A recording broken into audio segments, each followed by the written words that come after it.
আলহামদুলিল্লাহ রাব্বিল আলামিন ওয়াসসালাতু ওয়াসসালামু আলা রাসূলিহিল কারীম ওয়া আলা আলিহি ওয়া সাহবিহি ওয়া আহলি বাইতি আজমাইন, আম্মা বা'দ। আজকের এই তাৎক্ষণিক পথসভার সম্মানিত সভাপতি,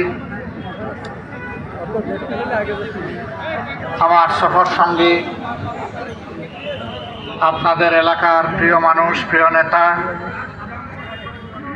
বাংলাদেশ জামাতে ইসলামের সম্মানিত সেক্রেটারি জেনারেল, সাবেক সংসদ সদস্য অধ্যাপক মিয়া গোলাম পরওয়ার, সফর সঙ্গী নির্বাহী পরিষদ সদস্য জনাব মোবারক হুসাইন, কর্ম পরিষদ এবং শোরার সদস্যবৃন্দ, স্থানীয় নেতৃবৃন্দ, 18 মাইল এলাকায় সমবেত আজকের এই তাৎক্ষণিক পথসভায় উপস্থিত ভাই ও বোনেরা, আল্লাহ তাবারক ওয়া তাআলার শুকরিয়া আদায় করছি।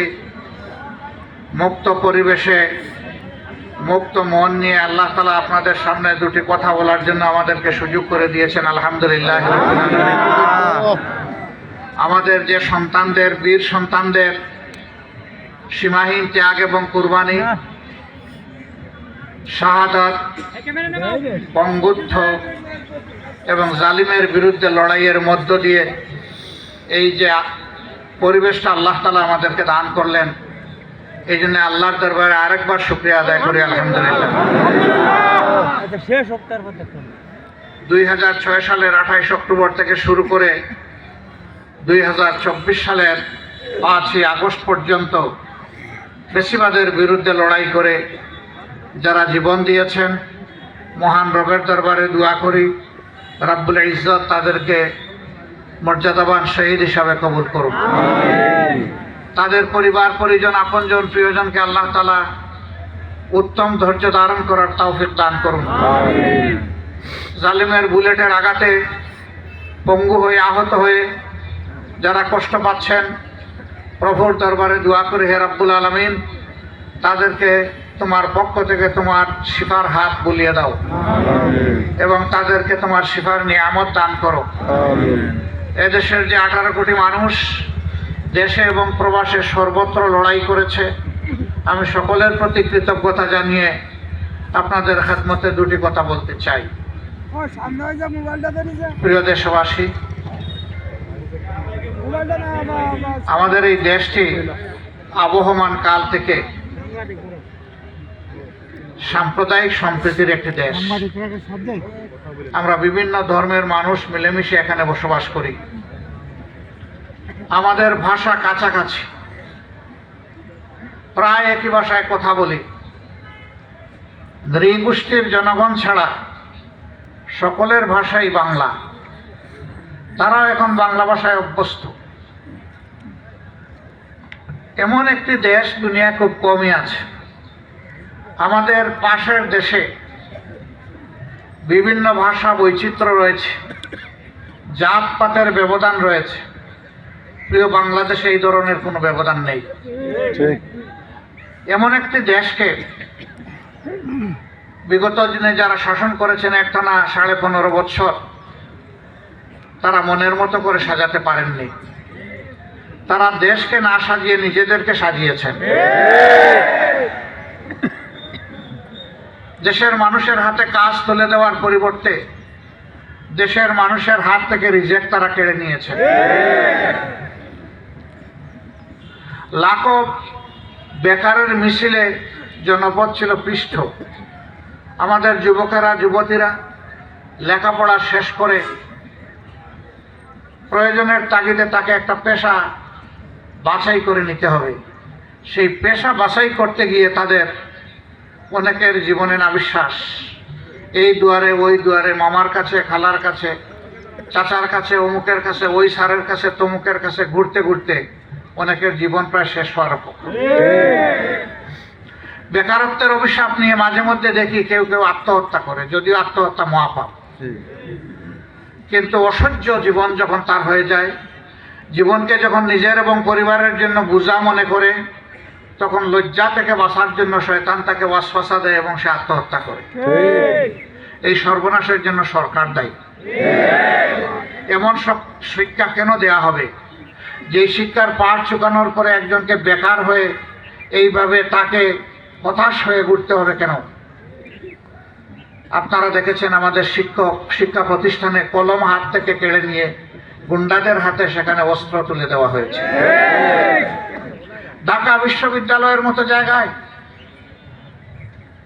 আপনাদের বাগেরহাটেরই সম্ভবত একটা ছেলে, হলে তাকে জায়গা দেয়নি, গণরুমে রেখেছে।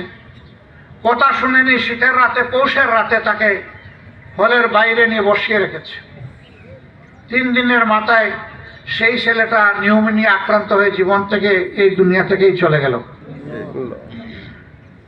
বুয়েটের কথা আপনারা শুনেছেন, এই দক্ষিণবঙ্গেরই একটা ছেলে যার বাড়ি কুষ্টিয়ায়, আবরার ফাহাদ, অত্যন্ত মেধাবী ছেলে। সে নামাজ পড়ে, এটা তার অপরাধ। তুই নামাজ পড়িস তাইলে তুই শিবির, অতএব তোর রক্ষা নাই। সেই ছেলেটাকে টানা 5 ঘন্টা পিটিয়ে পিটিয়ে মেরেই ফেলল। এরা কি মানুষ না পশু? শিক্ষা প্রতিষ্ঠানে গিয়েছে মানুষ হবে, অথচ সরকার তাকে বানিয়েছে পশু। এবং এইরকম পাশবিকতা যারা করেছে সরকার তাকে অভিনন্দন জানায়। আমাদের মেয়েরাও তাদের হাতে নিরাপদ ছিল না। ঢাকার 2টা বিখ্যাত মেয়েদের প্রতিষ্ঠানের মেয়েদের উপর কি করা হয়েছে? জাহান্নামের আযাব তাদের উপর চাপিয়ে দেওয়া হয়েছিল। তাদের মা বাপ পাঠিয়েছিল মানুষ হওয়ার জন্যে, আর আওয়ামী লীগের দুষ্ট শয়তানরা নিয়েছে তাদের ইজ্জত কেড়ে। জাহাঙ্গীরনগর বিশ্ববিদ্যালয়ে 96-2001 সাল আওয়ামী লীগ যখন দেশ শোষণ করে, তখন আপনারা দেখেছেন জসিমউদ্দিন মানিক নামে তাদের একজন ক্যাডার, বিশ্ববিদ্যালয় ছাত্রলীগের সেক্রেটারি ছিল। সে 100টা মেয়ের ইজ্জত লুণ্ঠন করার পরে সে উৎসব পালন করেছিল। পশু লজ্জা পায় এই ধরনের অবস্থা দেখে। আল্লাহর কোরআনের ভাষায় কালানাম, এদের চরিত্র পশুর মতো। আল্লাহ বলছেন নৌ বালহুম আদাল্লু, এরা পশুর চেয়ে নিকৃষ্ট। পশুকে আমি বিবেক দেইনি, তাই সে যেখানে সেখানে যখন তখন যা ইচ্ছা তাই করে। কিন্তু মানুষ আমি বিবেকের নিয়ামত দিয়ে পয়দা করেছি, তারা এমনটা করবে কেন?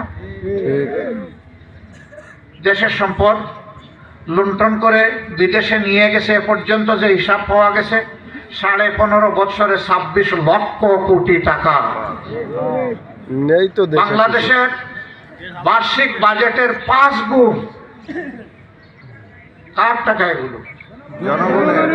এদেশের খেটে খাওয়া মানুষের টাকা, কৃষকের টাকা, মজুরের টাকা, শ্রমিকের টাকা, ভিক্ষুকের টাকা। অফিস আদালত, মিল, ফ্যাক্টরি, ইন্ডাস্ট্রি, ব্যাংক, বীমা কর্পোরেশনে যারা চাকরি করে তাদের টাকা। হাড় ভাঙা পরিশ্রম করে মানুষ উপার্জন করে, আর চোরেরা তাদের টাকা চুরি করে বিদেশে পাচার করে। শেষ পর্যন্ত আমাদের সেন্ট্রাল ব্যাংক বাংলাদেশ ব্যাংকটাকেও পাহারা দিয়ে রাখতে পারল। $7 বিলিয়ন বাংলাদেশের ব্যাংকের ভর থেকে চলে গেল। যাবেই না কেন? তাদের অর্থমন্ত্রী বলল ঘুষকে এখন থেকে ঘুষ বলবেন না, এখন থেকে বলবেন স্পিড মানি।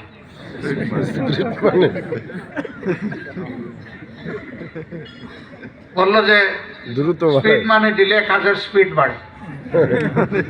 আরেক মন্ত্রী বলল ঘুষ খাও, তবে বেশি খাইও না, একটু কমাইয়া খাইও। সার্কাস পার্টি, মাথা খারাপ। সংসদে প্রতি মিনিটে লক্ষ লক্ষ টাকা খরচ হয়, সেই সংসদে গান বাজনা করে। তাদেরকে মানুষ গান বাজনার জন্য সংসদে পাঠিয়েছিল? ঘুষের লাইসেন্স দেওয়ার জন্য পাঠিয়েছিল? ঘুষের পক্ষে ইউকলাতে এই কারণেই তারা করেছে, কারণ তারা জানে যে তাদের সমস্ত রুজি হারাম। ঠিক, তাদের হারাম রুজিকে বৈধ করার জন্যেই তখন সুবিধাবাদীদেরকে বলেছে তোমরা ঘুষ খাও। একটা দেশে আইন শৃঙ্খলা বাহিনীর কাজ হচ্ছে শৃঙ্খলা রক্ষা করা। আমাদের সেই বাহিনীগুলোকেও নষ্ট করে ফেলেছে দলীয় স্বার্থে। তোমরা বাবা যা করো করো, শুধু আমাদেরকে গদিতে রাখো। গদির ফয়সালা কি জমিনে হয় না আসমানে হয়? কুলিল্লাহুম্মা মালিকাল মুলকি তুতিল মুলকা মান তাশা।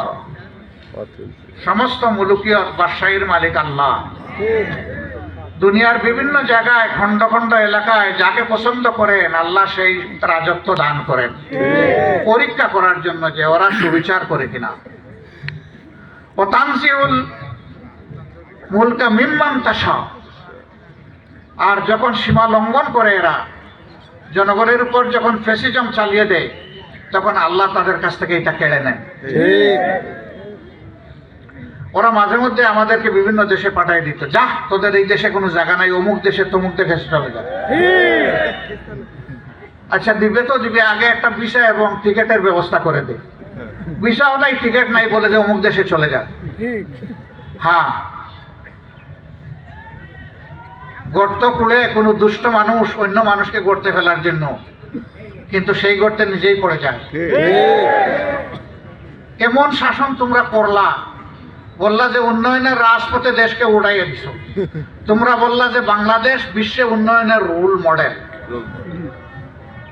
সেই মডেলের রাস্তাঘাট তৈরি করলা, সবই করলা, কিন্তু রাস্তা দিয়ে তোমাদের গাড়ি চালাইও পালানোর সুযোগ হলো না। কেন এমন রাজনীতি করতে হবে যে রাজনীতির কারণে দেশ ছেড়ে পালাতে হবে? আর পালাতে গিয়ে সঙ্গী সাথীদের এমন অবস্থা হয়েছে, কেউ কেউ কলা পাতার উপর আশ্রয় নিয়েছে। তিনি আবার সুপ্রিম কোর্টের অ্যাপিলিয়েট ডিভিশনের বিচারক। কলা পাতার উপর জনগণ তাকে আবিষ্কার যখন করলো, জিজ্ঞেস করলো আপনি কে গো? বলে যে আমি শামসুদ্দিন চৌধুরী। বলে স্যার আপনি কি কালো মানিক? বলে জি আমি। বলে স্যার এখন কোথায় আছেন? কই মনে হয় ভারতে আছে। কেন স্যার ভারতে?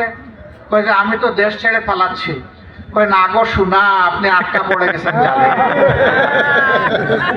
আপনি যেতে পারেননি। আপনি যেখানে হম্বি তম্বি করেছিলেন ওই জালেই আপনি আটকা পড়ে গেছেন। দেখ এই সমস্ত জীবনের প্রতি লজ্জা হয়। মানুষ জীবনে অসহায় হয়ে দুইটা জায়গায় যায়, তার আলটিমেট ডেস্টিনেশন দুনিয়ায় দুইটা, একটা আদালত আর একটা হাসপাতাল। সেই আদালতে বসে ওরা রাজনীতি করেছে, রাজনৈতিক হুঙ্কার দিয়েছে। সাইদি সাহেবের বিরুদ্ধে মামলা পরিচালনা করতে গিয়ে জঘন্য ভাষায় কথা বলেছে। আল্লাহ তাআলা ছাড় দেন, কিন্তু ছেড়ে দেন। আচ্ছা গেল তো গেল, এরা গেল, এখন আমরা কি করব? এখন আমরাও কি সেই কাজ করব? না, আমরা করব না। 5 তারিখ আগস্টের এমন একটা পরিবর্তন হবে, আপনারা কি কেউ চিন্তা করেছেন? না, আমিও কল্পনা করি। সেই সময়টা মহান রবের ইচ্ছায় আমি ছিলাম কাবার চত্বরে। মানুষ আমাকে জিজ্ঞেস করত, যারা চিনত, বলুন তো আমাদের কি এই অবস্থা থেকে মুক্তি পাওয়ার কোন পথ আছে? বলতাম অবশ্যই আছে। কিভাবে? আমি বললাম যে এই জবাব আমার কাছে নাই। কিভাবে? এই যেখানে এসেছেন এখানে চোখের পানি ছাড়তে থাকুন, এই ঘরের মালিককে বলতে থাকুন, কাবাঘর ধরে কাঁদতে থাকুন, কাবাঘরকে চুমু দিয়ে বলতে থাকুন, সেজদায় পড়ে আল্লাহ তাআলার কাছে আযারি এবং ফৌরাত পৌঁছে দেন। আল্লাহ তাআলাই ব্যবস্থা করবেন ইনশাআল্লাহ। বলে যে কারে দিয়ে উদ্ধার হবে? আমি বলি কেন, আমাদের যুব সমাজ আছে না? সকল দেশেই তো যুবকরাই তো দেশ জাতি পরিবর্তন করে দেয়। বলে যে কোন যুব সমাজ? যারা মোবাইল এবং ট্যাব নিয়ে পড়ে থাকে, টিকটক নিয়ে পড়ে থাকে, এরা আমাদেরকে উদ্ধার করবে। আমি বললাম হ্যাঁ, আল্লাহ চাইলে এখানেই বিস্ফোরণ ঘটবে ইনশাআল্লাহ। আমি জানতাম না এই বিস্ফোরণ ঘটবে। মক্কায় মদিনা হজের কাজ শেষ করে একটু আমি তুরস্কে গিয়েছিলাম। 10 দিন সেখানে থেকে যাব আমেরিকা। গিয়েছি ইস্তাম্বুল এয়ারপোর্টে। এয়ারপোর্ট থেকে তাদের কর্মকর্তারা বলল যে আমেরিকা আপনাকে কবুল করবে না, আমরা ফ্লাইটে আপনাকে উঠাতে পারছি না। আমার সঙ্গী যিনি ছিলেন এই এলাকার সন্তান, একজন চিকিৎসক, মন খুব খারাপ করলেন। আমি তার মাথা এবং পিঠে হাত বুলিয়ে দিয়ে বললাম, তুমিও জানো না, আমিও জানি না, আল্লাহর এটা পছন্দ হয়নি। নিশ্চয়ই আল্লাহ পছন্দের কোনো জিনিস আমাদেরকে দেওয়ার জন্য অপেক্ষা করছে। চলো আমরা এক কাজ করি, বাংলাদেশে না গিয়ে আমরা আল্লাহর বাড়িতে যাই, সেখানে গিয়ে আরো কিছু কথা আল্লাহকে বলি, মন খুলে বলি। আমরা আবার উমরার বিষয় নিয়ে সৌদি আরবে ঢুকলাম, 1 সপ্তাহ সেখানে থাকলাম। একই দৃশ্য, ওই যারা আছে সবাই একই কথা জিজ্ঞেস করে, আর সবাইকে বলি যে আল্লাহর কাছে বলতে থাকে। 17 তারিখ জুলাই মাস আমাদের দেশে সেই দিনটা ছিল আশুরার দিন। 12টার সময় আমরা এসে ঢাকায় পৌঁছলাম আল্লাহর মেহেরবানিতে। শান্তিতে বের হয়ে আসলাম এয়ারপোর্ট থেকে। 2:30টা থেকে বাংলাদেশ গরম হয়ে গেল। এই যে গরম হলো, শেষ পর্যন্ত গিয়ে 5 তারিখ তার পরিসমাপ্তি হলো। আলহামদুলিল্লাহ, অনেক জীবন চলে গেল। সেই রংপুরের ছেলেটা, নিবৃত পল্লীগ্রামের পীরগঞ্জের ছেলে আবু সাইদ, অত্যন্ত মেধাবী। তার পরিবারে আরেকটা লোক এসএসসি পাশ করে নাই, গরিব পরিবারের ছেলে। আল্লাহ তার মধ্যে মেধা দিয়েছিলেন। সে তাদের অধিকার আদায়ের জন্য রাস্তায় দাঁড়িয়ে এই আত্মবিশ্বাস নিয়ে 2 ডানা মেলে বলেছিল, বুকের ভিতরে তুমুল ঝড়, বুক পেতেছি গুলি কর। তার আত্মবিশ্বাস ছিল তার দেশের লোকেরা তাকে গুলি করবে না, কিন্তু 1, 2, 3 পরপর 3টা গুলি করে তাকে শেষ করে দেওয়া হবে। আন্দোলনের আগুন জ্বলে উঠল। শুধু বাংলাদেশ না, সারা বিশ্বে বাংলাদেশিরা যে যেখানে আছে, এমনকি বাংলাদেশিদের পাশে অন্যান্য দেশের লোক দাঁড়িয়ে গেল। আমরা জানতাম কি যে এই ধরনের একটা ঘটনা ফেসিবাদের স্বৈরাচারী সরকারের পতনের জন্যই নিয়ামক হবে? আমরা কেউ জানতাম না, কিন্তু আল্লাহ সেটা করে দিলেন। আল্লাহর দরবারে দোয়া করে আল্লাহ আমাদের এই বুকের সন্তানকে মর্যাদাবান শহীদ হিসাবে কবুল করুন। তার হাত ধরে প্রায় 2000 ছেলে মেয়ে দুনিয়া থেকে চলে গেল। তাদের সকলের জন্য দোয়া করে আল্লাহ তাদের শহীদ হিসাবে কবুল করুন। শাহাদাত এখানে শেষ নয়। 28 অক্টোবর 2006 সাল লগিবইটার তাণ্ডবে যাদেরকে হত্যা করেছিল, পরবর্তী পর্যায়ে জামাতে ইসলামীর নেতৃবৃন্দ, কোরআনের পাখি সাইদি সাহেব সহ যাদেরকে হত্যা করা হয়েছে বিচারের নামে তামসা করে, সেই থেকে যে যাত্রা শুরু হয়েছিল হত্যাকাণ্ডের, এরপরে বিডিআর সদর দপ্তরে আমাদের দেশপ্রেমিক সেনাবাহিনীর চৌকস 57 জন অফিসার এবং তাদের পরিবারের অন্যান্য সদস্যদেরকে যেভাবে নির্মমভাবে পাশবিক কায়দায় হত্যা করা হয়েছিল, সেই হত্যা আর মানুষের রক্ত তাদের হাতে লেগেছিল 5 আগস্ট পর্যন্ত। এখন কেউ কেউ সুশীল সেজে জিজ্ঞেস করে আগামী নির্বাচনে তারা আসবে কি? আমি বলি, যারা গণহত্যা করেছে, গদিতে থাকার জন্য দেশের মানুষের কিনা অস্ত্র দিয়ে দেশের মানুষের বুকে গুলি ছুঁড়েছে, তারা কি এই দেশে রাজনীতি করার অধিকার রাখে?